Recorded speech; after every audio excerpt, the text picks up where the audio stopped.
தப்பி ஓடியவர்களால் மாட்டிக்கொண்டு தவிக்கும் உதயநிதி விரைவில் கைது. கைதிலிருந்து தப்பிப்பதற்காக அமித்ஷாவிடத்துல நேரம் கேட்டிருப்பதாக ஒரு தகவல். இது உறுதிப்படுத்தாத தகவல்தான். ஆனால் யாரெல்லாம் காப்பாற்றுவார்கள் என்று நினைத்தார்களோ, யாரிடமெல்லாம் பொறுப்பு ஒப்படைத்திருந்தார்களோ அவர்கள் அத்தனை பேரும் தலைமறைவானது கடைசியில உதயநிதிக்கு வம்பாக வந்து சேர்ந்திருக்கிறது. யாரெல்லாம் ஊழலில் ஈடுபட்டார்களோ, முறைகேடில் ஈடுபட்டார்களோ, இன்னைக்கு அமலாக்கத்துறையினால் குற்றம் கண்டுபிடிக்கப்பட்டிருக்கிறதோ, அந்த குற்றத்துக்கெல்லாம் யார் காரணமானவர்களோ அவர்களெல்லாம் பிடிபட்டார்கள் என்றால் மேலும் சில பேர் பிடிபடுவார்கள். அவர்கள் நம்மளை காட்டி கொடுத்து விடுவார்கள் அப்படின்னு நினைச்சுக்கிட்டு தான் இந்த முறைகேட்டில் ஈடுபட்டவங்களை தப்பிக்க விட்டதாக இந்த அரசாங்கத்தின் மீது குற்றச்சாட்டு இருக்கிறது. ஆனால் அவங்க தப்பித்தது உதயநிதிக்கு ஆபத்தாக வந்து சேர்ந்திருக்கிறது. நேத்து டாஸ்மாக் ஊழல் தொடர்பாக ஒரே ஒரு அப்டேட் தான் வந்திருக்கிறது. இந்த வீடியோவை காலையில் 11 மணிக்கு எடுக்கிறேன். இந்த 11 மணி வரைக்கும் இந்த டாஸ்மாக் ஊழல் தொடர்பாக புதிய அப்டேட் எதுவும் வரல. ஒன்னே ஒன்று தான், டாஸ்மாக் நிறுவனத்தினுடைய துணை மேலாளராக இருக்கக்கூடிய ஜோதி சங்கர் அவர்களை அழைத்து விசாரித்திருப்பதாக தெரிகிறது. அவரை 8வது முறையாக சம்மன் அனுப்பி அமலாக்கத்துறையானது விசாரித்திருக்கிறது. அதுலேயும் விசாகன் இடத்துல கேட்டு பெற்ற எல்லா தகவல்களையும் ஆவணப்படுத்தியிருக்கின்றார்கள், வீடியோ எடுத்திருக்கிறாங்க. ஸோ மொத்தத்துக்கும் அவரிடத்துல கையெழுத்து பெற்றிருக்கின்றார்கள். விசாகனிடத்தில் பெறப்பட்ட தகவலும் டாஸ்மாக் நிறுவனத்தினுடைய அசிஸ்டன்ட் மேனேஜர் ஜோதி சங்கர் தெரிவிக்கின்ற கருத்தும் ஒன்னா இருக்குதா என்று ஒப்பிட்டு பார்க்கின்றார்கள். மொத்தத்தில் இணையத்தில் என்ன தகவல் போதுன்னா, டாஸ்மாக் எம்டி விசாகன் அவர்கள் அப்ரூவராக மாறிவிட்டதாகவும், இந்த ஊழல் எல்லாம் யாரால் அரங்கேற்றப்பட்டது என்பதை பற்றியும் மொத்தமாக போட்டு உடைத்திருப்பதாகவும், அதை சரிபார்ப்பதற்காக தான் அசிஸ்டன்ட் மேனேஜர் ஜோதி சங்கர் அவர்களை அழைத்து விசாரித்ததாகவும் ஒரு தகவல். அது மட்டும் இல்லாம டாஸ்மாக் நிறுவனத்துடைய மேலாளராக இன்னைக்கு விசாகன் இருக்கின்றார். ஆனா திமுக ஆட்சி காலத்துக்கு முன்பாக டாஸ்மாக் நிறுவனத்தினுடைய மேலாளராக இருந்தவர் சுமன், அவரையும் கூப்பிட்டு விசாரித்திருக்கின்றார்கள். ஏன் விசாரித்திருக்கின்றார்கள் என்று பார்க்கின்ற போது, இந்த ஊழல் புகார் 2017 2023 அந்த காலகட்டங்கள் வரைக்கும் பதியப்பட்ட வழக்கின் அடிப்படையில் தான் அமலாக்கத்துறையானது உள்ளே புகுந்திருக்கிறது. அதனால திமுக ஆட்சிக்கு வந்த பிறகு டாஸ்மாக் மேலாளர் விசாகன். ஆனா அதிமுக ஆட்சி காலத்தில் யாரு மேலாளர்? சுமன். ஸோ அவரையும் கூப்பிட்டு விசாரிப்போம். அன்றைய காலகட்டத்தில் என்னென்னலாம் கைமாறிச்சு, எவ்வளோ ஊழல் நடந்துச்சு, ஸோ அன்றைய காலகட்ட முறைகேடுக்கு சுமன் தான் காரணமா, இல்லை இன்னைக்கு இருக்கக்கூடிய விசாகனா, இல்லை அதிமுக ஆட்சி காலத்திலிருந்து அதே கட்டமைப்பு தான் இப்போதும் இருக்கிறதா, அதே நிறுவனத்திடம் இருந்து தான் சரக்கு வாங்குறீங்களா? இப்படி எல்லா விஷயத்தையும் சுமன் சொல்வதையும் இன்றைய மேலாளர் விசாகன் சொல்வதையும் ஒப்பிட்டு பார்த்திருக்கிறாங்க. இப்படியெல்லாம் உதயநிதியை சிக்க வைத்திருக்கக்கூடிய இந்த ஊழலினுடைய மூலம் என்ன தெரியுமா? அதெல்லாம் நீங்க தெரிஞ்சுக்கிட்டீங்கன்னா, ஐயோ இவ்வளோ விஷயம் நடந்திருக்குதா, இப்படியெல்லாம் திமுக கோட்டை விட்டுடுச்சா அப்படின்னு என்ன தோன்றும். அந்த சுவாரஸ்யமான நிகழ்வுகளை இதற்கு பிறகு நம்ம பார்க்கலாம். முதல்ல திமுக நினைத்தது என்ன தெரியுமா? டாஸ்மாக் நிறுவனம் என்பது தமிழ்நாடு அரசாங்கத்துக்கு சொந்தமான ஒரு நிறுவனம். இந்த நிறுவனத்தில் ஊழல் நடந்தால் யாரும் கேட்க போறது கிடையாது. இரண்டாவது, லஞ்ச ஒழிப்புத்துறை, அது நம்ம கண்ட்ரோல் இருக்குது. எந்த ஊழல் புகார் வந்தாலும் சரி பொசுக்கி விடலாம், யார் கேட்க போறான்? அதனால சாட்சிகளும் வர போறது இல்லை. லஞ்ச ஒழிப்புத்துறையானது புகார் தந்தாலும் எடுக்க போறதில்லை. டாஸ்மாக் நிறுவனமானது தமிழகத்துக்கு சொந்தமான பொதுத்துறை நிறுவனம். இதுல மத்திய அரசாங்கத்தினுடைய விசாரணை அமைப்புகள் ஒருபோதும் வர போறதில்லை அப்படின்னு திமுக துணிச்சலாக டாஸ்மாக் நிறுவனத்தின் மூலமாக ஊழல் செய்திருக்கிறது அப்படின்றது முதல் கட்ட தகவல். ஆனா இந்த டாஸ்மாக் நிறுவனமானது மத்திய அரசாங்கத்தினுடைய தொழிற் சட்டத்தின் அடிப்படையில் இந்த நிறுவனம் தொடங்கப்பட்டிருக்கிறது. அதனால மத்திய அரசாங்கத்தினுடைய சட்டப்படி இந்த நிறுவனம் தொடங்கப்பட்டதுனால மத்திய அரசாங்கத்துடைய விசாரணை அமைப்பு வரும், அது விசாரிக்கும். அதனால பதில் சொல்லித்தான் ஆக வேண்டும் என்று திமுகவுக்கு தெரியாம போச்சு. இல்ல தெரிஞ்சிருந்தாலும் வழிகாட்டாம விட்டுட்டாங்க அதிகாரிகள். அது மட்டும் இல்ல, அதிமுக ஆட்சி காலத்தில் நடக்காத ஊழலா? அதையே கண்டுக்கல பாஜக. இப்போ திமுக பொறுத்த வரைக்கும் வழக்கறிஞர் அணியானது ரொம்ப பலமா இருக்கிறது. நம்முடைய ஊழல் மட்டும் கண்டுக்க போறாங்களா? அதிமுகவை விட நாம ரொம்பவே விசுவாசம் காட்டுவோம் பாஜகவுக்கு. அதனால நம்ம கிட்ட வழக்கறிஞர் அணியும் பலமா இருக்கிறது. பாஜக அதிமுக விட்ட மாதிரி நம்மளையும் விட்டுடுவாங்க. விசாரணை என்று வந்தால் கூட அவங்களுக்கு என்ன செஞ்சு தரணுமோ அதை செஞ்சு கொடுத்துருவோம் பாஜகவுக்கு, ஒன்றும் பண்ண மாட்டாங்க அப்படின்னு சொல்லிட்டு மெத்தன போக்கா இருந்தாங்க. ஆனால் அதிமுக விசுவாசம் காட்டுதோ இல்லையோ, ஆனால் பாஜகவை விமர்சனம் பண்ணாம இருந்தாங்க. ஆனால் திமுக ஒரு பக்கம் மறைமுகமாக விசுவாசம் காட்டிக்கொண்டு பாஜகவை இந்த மண்ணில் இருந்து அகற்றுவதற்கான வேலை பார்த்தாங்க.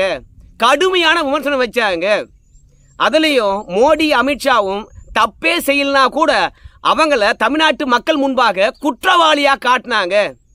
அதனால பாஜக உடனடியாக களத்தில் இறங்கிடுமா அப்படின்னு பார்த்தா ஆரம்பத்தில் திமுக மீது எந்தவித நடவடிக்கையும் எடுக்கல. அவங்களும் நெருக்கமாக தான் இருந்தாங்க, விசுவாசமாக தான் இருந்தாங்க.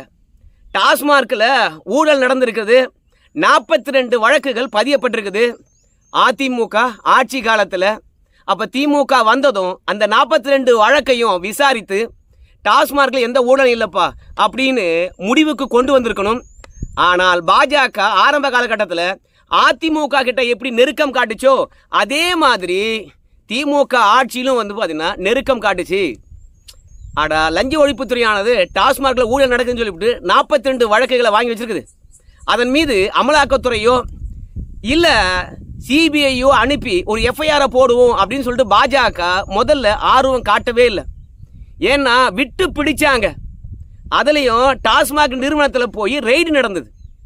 அந்த ரெய்டு நடக்கின்ற தருணத்தில் நம்முடைய செந்தில் பாலாஜி அவர்கள் என்ன விளக்கம் அளித்தார் தெரியுமா?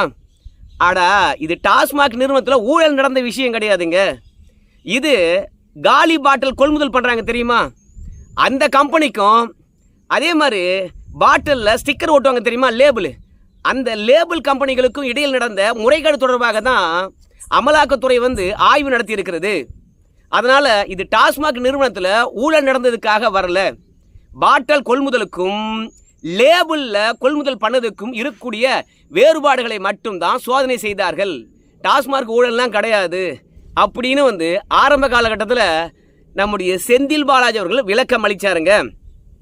செந்தில் பாலாஜி அவர்களே போக்குவரத்து துறையில் ஊழல் பண்ணிவிட்டாரு, காசு வாங்கிக்கின்னு போஸ்டிங் போட்டாரு. அந்த விஷயத்திலே பாஜக கவனம் செலுத்துது, அவரை தூக்கி உள்ள வைக்குது. ஆனாலும் டாஸ்மாக் விஷயத்தில் அது மூக்க நொழிக்கல. திமுக எதிர்பார்த்து தான் இருந்துதான். டெல்லியிலையும் வந்து பார்த்தீங்கன்னா சாராய பிரச்சனை, தெலுங்கானாவிலும் சாராய பிரச்சனை, ஹரியானா, இமாச்சல பிரதேஷ், இங்கே எல்லாமே வந்து பார்த்தீங்கன்னா இந்த மாதிரியான மது பிரச்சனை தான். அங்கெல்லாம் மூக்க நொழிக்கிறது. ஆனால் இங்கே 42 வழக்கு இருந்தாலும் இங்கே வரல அப்படின்னு திமுக மெத்தனமாக இருந்தது. ரெய்டு நடந்தாலும் அது மீது பாஜக எந்த விதமான எஃப்ஐஆரும் போடலை, அமைதியாக தான் இருந்தாங்க. ஆனால் திமுகவுடைய ஆணி வேற அசைத்து பார்க்கிற மாதிரி ஒவ்வொன்றையும் கண்காணித்து கொண்டே இருந்தார்களாம். இந்த பாட்டில் கொள்முதலாக இருந்தாலும் சரி, லேபிள் கொள்முதலாக இருந்தாலும் சரி, இரண்டுக்கும் இடையில் இருக்கக்கூடிய வித்தியாசமாக இருந்தாலும் சரி, தமிழ்நாடு அரசாங்கமானது டாஸ்மாக் மூலமாக ஒவ்வொரு பாட்டில் உற்பத்தி செய்கின்ற கம்பெனிக்கும் லேபிள் உற்பத்தி செய்த கம்பெனிக்கும் அதிகாரிகளை அனுப்புவாங்களாம். இப்படி அதிகாரிகளை அனுப்பி பாட்டில் வருது, பார்கோடு ஒட்டுறாங்க. ஏன்னா பார்கோடு ஒட்டிட்ட பிறகு ஒரு பாட்டில் கூட மிஸ் ஆகாது. அதனால் இந்த பார்கோடு ஒட்டின பாட்டிலை எப்படி எல்லாவற்றையும் கண்காணிப்பதற்கு தமிழ்நாடு அரசாங்கமானது ஒவ்வொரு சாராய உற்பத்தி செய்கின்ற கம்பெனிக்கும் ஒரு அதிகாரியை நியமிக்குதோ, அந்த அதிகாரிக்கு சொல்லிட்டு, யோ இதெல்லாம் கணக்கில் வச்சுக்காதியா, அப்படியே டிரைவேட் பண்ணி பாருக்கு அனுப்பிச்சி விடியா பாட்டில், நீ ஏன் டாஸ்மாக் நிறுவனத்துக்கு அனுப்புகிற, பார்த்துக்கலாம் ஐயா அப்படின்னு சொல்லிட்டு நியமிக்கப்பட்ட அதிகாரி திமுக விசுவாசமாக இருந்து பார்கோடு ஒட்டின பாட்டில் கணக்குக்கு வராமல் நேரடியாக பாருக்கு அனுப்பி விற்பனையாக பார்த்துருக்கிறது. இந்த விஷயத்தையும் ஆரம்ப காலகட்டத்தில் அமலாக்கத்துறையானது கண்டறிந்திருக்குது. இப்படி எப்படியெல்லாம் ஊழல் பண்ண முடியுமோ அப்படியெல்லாம் ஊழல் பண்ணி ஒரே வருஷத்தில் 30,000 கோடி அளவுக்கு நம்முடைய உதயநிதி ஸ்டாலினும் சபரீசனும் சம்பாரிச்சிட்டாங்க. இந்த பணத்தை நல்ல பணமாக மாற்ற சொல்கிறாங்க அப்படின்னு பிடிஆர் அவர்கள் சொல்லுகின்ற போதே அமலாக்கத்துறையானது ஸ்மெல் பண்ணிடுச்சான். அப்பொழுதே திமுக உஷாராக இருக்கணுமா. ஆனால் அப்போதும் உஷாராகலையா. காரணம், மது தயாரிக்கின்ற கம்பெனியும் திமுக ஆளுங்களுது. அதில் இருக்கக்கூடிய அதிகாரிகளும் பார்த்தீங்கன்னா திமுக அரசாங்கம் போட்டவங்க. அதனால் எங்கே அமலாக்கத்துறை கை வச்சாலும் சரி எந்த உண்மையும் சொல்ல போகிறதில்ல. அதனால் தைரியமாக இவங்க கொள்ளடிச்சாங்க அப்படின்னு அறம் என்ற இணைய செய்தி நிறுவனமானது இத்தனையும் வெளியிட்டு இருக்குதுங்க. அது மட்டும் கிடையாது, இத்தனை ஊழல் பண்ணியிருக்காங்க இல்லையா, இவங்க நேர்மையாளர் என்று சொல்லிக்கிட்டு நேராக நீதிமன்றம் போனாங்க பாருங்க. அதுவே ஒட்டுமொத்தமாக அமலாக்கத்துறையை கோபத்தினுடைய உச்சத்துக்கே அழைத்து சென்று விட்டது. டாஸ்மாக் நிறுவனத்தினுடைய எம்டி விசாகன் அவர்கள் உயர்நீதிமன்றத்தில் போய் இந்த ரெய்டு சட்டவிரோதமானது, ஊழியர்களை பார்த்தீங்கன்னா கொடுமைப்படுத்திட்டாங்க, மனித உரிமை மீறல் இருக்கிறது அப்படின்னு சப்ப காரணத்தை சொல்லி அமலாக்கத்துறையை அசிங்கப்படுத்த வேண்டும் என்று இறங்கின பிறகுதான் நீதிமன்றத்தில் இவங்க செய்திருக்கக்கூடிய ஊழலை ஒன்றா பார்த்தீங்கன்னா அமலாக்கத்துறை புட்டு புட்டு வச்சுதான். அதனால தான் நீதியரசர்களை பொறுத்த வரைக்கும் நீங்கள் சொல்கிற காரணங்களாம் நாங்கள் பார்க்க மாட்டோங்க, ஊழல் நடந்திருக்கா இல்லையா, ஊழல் நடந்திருக்குதுன்னு அவங்க காட்டுறாங்க ஆதாரம், அதுக்கு ஒத்துழைச்சிட்டு போங்க அப்படின்னு சொல்லிட்டாங்களாம். நீதிமான்களுடைய முகத்துறையானது உயர் நீதிமன்றத்திலேயே கிழிந்ததாம். ஆனால் உச்ச நீதிமன்றம் போயிருக்காங்களாம். ஆனால் உச்ச நீதிமன்றமும் சரி இந்த அமலாக்கத்துறைய கைகளை கட்டி போடாமல் அவங்க பாட்டுன்னு அவங்க வேலையை பார்க்கட்டும், நாம் இந்த வழக்கை விசாரிக்கலாம் அப்படின்னு உச்ச நீதிமன்றமும் கைவிட்டு விட்டதாம். ஆனால் இவ்வளோ கொள்ளை அடிச்சிருக்காங்களே இந்த ஊழல் பெருச்சாளிகள். ஆனால் டாஸ்மாக் நிறுவனத்தில் வேலை பார்க்கக்கூடிய ஊழியர்களுக்கு நியாயமான சம்பளத்தை கொடுத்தாங்களா, இல்லை விடுமுறை கொடுத்துருக்காங்களா, இல்லை ஏதாவது வேலை நேரத்தை 8 மணி நேரம் ஆக்கியிருக்காங்களா, இல்லை அவங்களுக்கு அடிப்படையாக இன்சூரன்ஸ் மாதிரி அப்படி இல்லையா, அவங்களுக்கு பிஎஃப் இஎஸ்ஐ இந்த மாதிரி ஏதாவது சட்டப்பூர்வமான அங்கீகாரத்தை கொடுத்துருக்காங்களா? எவ்வளோ வருமானம் வருது இந்தியாவிலே பார்த்தீங்கன்னா தமிழ்நாட்டில் தான் குறிப்பாக டாஸ்மார்க்கில் தான் பார்த்தீங்கன்னா அதிகப்படியான வருமானமே வருது.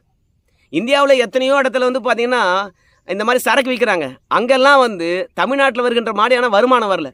இவ்வளோ வருமானம் வந்தாலும் சரி ஊழியர்களுக்கு சட்டப்பூர்வமாக வழங்க வேண்டிய ஏதாவது ஒரு சலுகையை தந்தாங்களா? சரி, அப்படி இல்லை, நம்ம டாஸ்மாக் கடைக்கு போயிருக்கீங்களா, அந்த கடையை பார்த்துருக்கீங்களா, இல்லை அங்கே பாரில் உட்காந்துன்னு குடிக்கிறாங்களே அந்த பாரை பார்த்துருக்கீங்களா? பன்றிக்கு கட்டப்பட்டிருக்கின்ற தொழுவம் போல வச்சுருப்பாங்களாம். எந்த விதமான நல்ல நிலையில் அந்த பாரை வச்சுருக்கணும் இல்லை பராமரிக்கணும் என்ற எண்ணம் கூட இருக்காதான். கூடுதலான விலை விற்பாங்களாம். அங்கே இருக்கக்கூடிய ஊழியரை நைட்டு மகளும் வேலை வாங்குவாங்களாம். அது மட்டும் இல்லை, திமுகவுடைய லோக்கல் தாதாக்கள்லாம் போயிட்டு, ஏயா 10 ரூபாயை வாங்குற, 30 ரூபா வாங்கக்கூடாது, உனக்கு ஒரு 10 ரூபா, எனக்கு ஒரு 10 ரூபா, மேலிடத்துக்கு ஒரு 10 ரூபா அப்படின்னு சொல்லிட்டு 10 ரூபாயிலிருந்து 30 ரூபா வரைக்கும் அதிகப்படியாக வேலை வச்சு விற்க சொல்லி அங்கே இருக்கக்கூடிய ஊழியர்களுக்கு அழுத்தம் கொடுப்பாங்களாம். ஊழியர்கள் எவ்வளோ சொன்னாலும் சரி கேட்க மாட்டாங்களாம். அவங்கள தாக்குறது, அப்புறம் அதிகாரிகிட்ட சொல்லி அவங்க டிரான்ஸ்ஃபர் பண்ணுறது என்று சொல்லிவிட்டு நிம்மதியாக வேலை செய்யக்கூட விடுறதே கிடையாதாமே திமுகவுடைய லோக்கல் ரவுடிகள். அவங்க சொல்லுவாங்களாம், டாஸ்மாக் ஊழியர்கள் 10 ரூபா வாங்கினா தாங்க கம்முன்னு இருப்பாங்க, 30 ரூபா கேட்க சொல்கிறீங்களே, 30 ரூபா எவனா கொடுப்பானா பாட்டில் மேலே அப்படின்னு சொல்லிட்டு கேட்பாங்களாம். யோ, வர்றவன் காஸ்ட்லியான சரக்கு கேட்பாங்க, அந்த பாட்டில் மேலே நீ ஏன் 30 ரூபா வாங்கக்கூடாது அப்படின்னு சொல்லிட்டு இந்த டாஸ்மாக் நிறுவனத்தில் 5000 கோடி ஒரு வருஷத்துக்கு கொள்ளடிச்சாங்களாம்.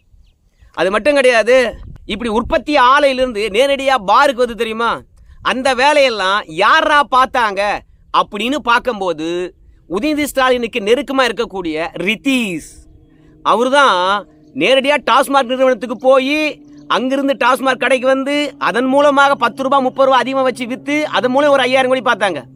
ஆனால் இந்த ரித்தீஷ் போன்றவங்கள்லாம் மதுபான தொழிற்சாலையிலிருந்து நேரடியாக பாருக்கு இல்லை கடைக்கு நேரடியாக போய், ஏன்னா டாஸ்மாக் நிறுவனத்துக்கு கடைக்கு வராமல் நேரடியாகவே கடைக்கு இப்படி பில் இல்லாமல் கணக்கு இல்லாமல் நிறைய விற்றுருக்கிறாங்க. அதற்கெல்லாம் ஏஜென்ட்டாக செயல்பட்டது யாரா என்று பார்க்கின்ற பொழுது இந்த ரித்தீஷ் தான் இந்த வேலையெல்லாம் பார்த்துருக்காங்க. இதையும் அமலாக்கத்துறையானது கண்டுபிடித்திருக்கிறது.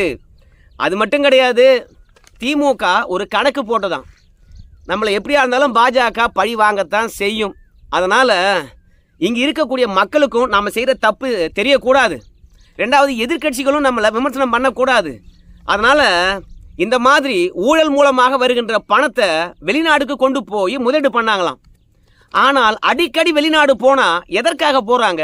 வெளிநாடு போய் தமிழகத்துக்கு என்ன வருமானத்தை கொண்டு வந்தாங்க அப்படின்ற கேள்வி எதிர்க்கட்சிகள் மூலமாக நிறைய எழுப்பப்படுகிறதாம். அதனால வருஷா வருஷம் 5000 கோடிக்கு மேலே வருதுன்னு வச்சுங்களேன், அதை எடுத்துக்கிட்டு வருஷா வருஷம் வெளிநாடாக போக முடியும்? அப்புறம் கண்டுபிடிச்சிட மாட்டாங்க. அதனால் அவங்க சினிமா துறையை தேர்ந்தெடுத்தாங்களாம். அப்படியே சினிமா துறையை தேர்ந்தெடுத்தாங்கல்ல, தங்களுடைய கம்பெனி மூலமாக அதை முதலீடு செய்து அதன் மூலமாக லாபம் சம்பாதிச்சிக்கலாமே அப்படின்னு சொல்லிட்டு எண்ணம் தோன்றும். ஆனால் என்னய்யா, ஆட்சிக்கு வர்றதுக்கு முன்பாக சன் பிக்சர்ஸாக இருந்தாலும் சரி, ரெட் ஜெயிண்ட் மூவிஸாக இருந்தாலும் சரி, 2 படத்தை தான் வாங்கியிருக்கீங்க, 2 படத்தை தான் விற்றுருக்கீங்க, 2 படம் தான் எடுத்திருக்கீங்க. ஆனால் ஆட்சிக்கு வந்த உடனே ஒரே வருஷத்தில் 26 படத்தை வாங்கி விற்றுருக்கீங்க. எங்கிருந்து பணம் வருது அப்படின்னு சொல்லிட்டு ஆட்சிக்கு வந்த ஆரம்ப காலகட்டத்திலே கேள்வி கேட்டாங்களாம். அதனால் நேரடியாக நம்ம நிறுவனத்தின் மூலமாக படங்களை தயாரிப்பதாக இருந்தாலும் சரி, அதை விற்பதாக இருந்தாலும் சரி, நம்ம மாட்டிக்குவோம். அதனால் குறைந்தபட்சம் நம்முடைய உறவினர்கள்கிட்ட இந்த பணத்தை எல்லாம் அனுப்பி படம் எடுக்க சொல்லுவோம். அந்த படத்தை ஒன்றா வாங்கி நம்ம விற்போம் அப்படின்ற ஒரு எண்ணத்தினால தான் வருகின்ற வருமானத்தை மடைமாற்றினார்களாம். அப்படி வந்தவர் தான் ஆகாஷ் பாஸ்கரன். ஆனாலும் ஆகாஷ் பாஸ்கரன் மற்றும் ரித்தீஷ் இவங்களுடைய வளர்ச்சி என்பது அமலாக்கத்துறையும் சரி தமிழ்நாட்டையும் உலுக்கி இருக்கிறது. அதாவது பெரிய பெரிய பட நிறுவனங்கள் இருக்குது தெரியுமா, அந்த பட நிறுவனங்கள் கூட ஒரே முறையில் ஒரு படம் தான் தயாரிப்பாங்களாம். ஆனால் தனுஷ், சிம்பு, சிவகார்த்திகேயன், அப்புறம் அஜித் என்று சொல்லிட்டு ஆகாஷ் பாஸ்கரன் வந்து பார்த்தீங்கன்னா 4 ஹீரோக்களை வச்சு படம் எடுக்கிறான்பா. இவ்வளோ பெரிய ஹீரோக்களை சாதாரண ஒரு மனிதனாக இருந்தவன் அணுக முடியுமா? இல்லை ஒரே தருணத்தில் 500 கோடிக்கு படம் எடுக்க முடியுமா? அமலாக்கத்துறையானது அங்கே தான் ஸ்கெட்ச் போட்டது. அதோட லீடு தான் ஆகாஷ் பாஸ்கரனுக்கும் உதயநிதிக்கும் இருந்த தொடர்பு, உதயநிதிக்கும் ரித்தீஷுக்கும் இருந்த தொடர்பு. ஸோ மொத்தமாக அமலாக்கத்துறையானது இன்னைக்கு தட்டி விட்டு இருக்கிறது. அது மட்டும் இல்லை, இந்த விசாகனை பற்றியான ஒரு தகவல் வந்திருக்குது. யார் விசாக? நம்ம டாஸ்மாக் நிறுவனத்தினுடைய எம்டி. அவரை தான் அமலாக்கத்துறையானது 3 நாள் வச்சு விசாரிச்சுது. அவர் நிறைய விஷயங்களை அமலாக்கத்துறைக்கு தந்துட்டார். ஆனால் இந்த விசாகனை பொறுத்த வரைக்கும் மதுரை மாநகராட்சியுடைய கமிஷனராக இருந்திருக்கிறார். அந்த தருணத்தில் இவர் மீது ஊழல் புகார் இருந்திருக்குது. ஸோ அந்த ஊழல் புகார் காரணமாக இவர் எங்கேயாவது மாற்றணுமே அப்படின்னு நினச்சிருந்த அதிமுக திடீர்னு திமுக ஆட்சி வந்தது. திமுக ஆட்சி வந்த பிறகு அவங்கள தொழில்துறையினுடைய முதன்மை செயலாளராக போட்டிருக்காங்க. அங்கேயும் கை வச்சிருக்காரு, இங்கேயும் கை வைக்கிறானே, இவன் தான் என் கொள்ளடிப்பதுக்கு சரியான ஆள் அப்படின்னு சொல்லிட்டு டாஸ்மாக் நிறுவனத்துடைய எம்டியாக திமுக மாற்றிருக்கிறது. ஸோ ஆளை நல்லாவே தேர்ந்தெடுத்திருக்கிறாங்க. அதனால் ஏற்கனவே பல இடத்துல கை வச்சவர் மாட்டாமல் தப்பிச்சுரு. அதனால் டாஸ்மாக் நிறுவனத்தில் வந்து இவரை போட்டோம்னா இப்போ நடக்கின்ற ஊழல்கள்லாம் வெளியே கொண்டு வராமல் எப்படியாவது மேனேஜ் பண்ணிவிடுவார் அப்படின்றதுக்காக கொண்டு வந்தாங்களாம். ஆனால் இவற்றையெல்லாம் அமைதியாக பாஜக பார்த்துட்டு இருந்து இன்னைக்கு மொத்தமாக தட்டி தூக்கி இருக்கிறதாம். திமுகவுக்கு அசாத்திய ஒரு எண்ணமா. என்னன்னு கேட்டிங்கன்னா, பணத்தால் எதை வேண்டுமானாலும் விலைக்கு பெற்று விடலாம் அப்படின்ட்டு. ஆனால் பாஜகவை விலைக்கு வாங்க முடியல. பாஜகவை தொட்டா அவங்க கெட்டாங்களாம். நட்பு சக்திகளை கூட அழிச்சிடுமா பாஜக. ஆனால் திமுக தீய சக்தி விட்டுருவாங்களா? அதனால் நேரம் பார்த்து தட்டி தூக்குனாங்களாம். ஸோ இப்போ திமுக விழுந்திருக்கிறதா. அதனால் உதயநிதி ஸ்டாலினை பொறுத்த வரைக்கும் இனி தப்பிக்கவே முடியாது அப்படின்னு அறம் என்ற இணைய இதழானது இத்தனை செய்திகளும் வெளியிட்டிருக்கிறது. இவ்வளோ ஊழல் பெருச்சாளிகள் இவங்க பேசுகின்ற வீராவேசத்தை பார்த்தீங்களா? கொள்கைகளை பார்த்தீங்களா? அதுலேயும் எங்களை மாதிரி ஏழைகளுக்கு பாடுபடுகின்ற மக்கள் இல்லை ஆட்சியாளர்கள் யாராவது இருக்க முடியுமா அப்படின்னு பொது வழியில் வந்து பேசுவாங்களாம் பாருங்க. இவங்களுடைய விளம்பர யுக்திக்கு எல்லா தமிழ்நாட்டு மக்களும் ஏமாந்து போயிடுவாங்களாம்.